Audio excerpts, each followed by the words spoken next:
ఒకప్పటి హీరోయిన్ పూనమ్ కౌర్ ట్విట్టర్‌లో అన్యాపదేశాల ముసుగు తీసేసి దర్శకుడు త్రివిక్రమ్ మీద ఆరోపణల అస్త్రం ఎక్కుపెట్టారు.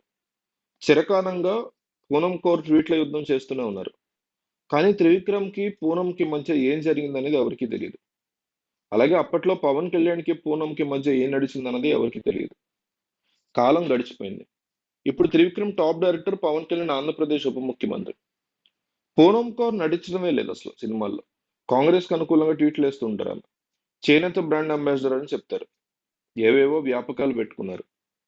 ఇలా ఎవరిదో అని వాళ్ళున్నారు. మరి ఇప్పుడెందుకు పూనం తన వ్యవహారాన్ని కెలుక్కుంటున్నట్లు? అసలు పూనంకి ఏం కావాలి? పూనం కోరుకుంటున్న జస్టిస్ ఏంటి?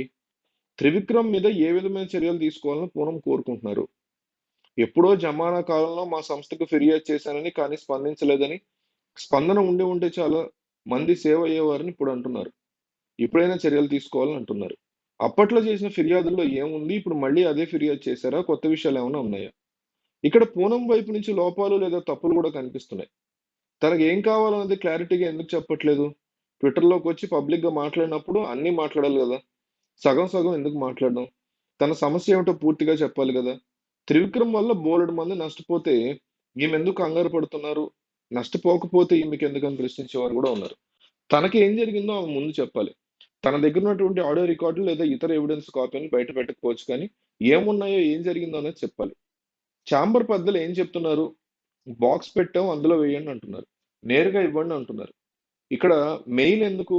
పోనీ ఓపెన్ కావడం ఇష్టం లేదనుకుంటే మెయిల్ పంపినట్టు ట్విట్టర్‌లో కూడా ట్వీట్ వేయడం ఎందుకు?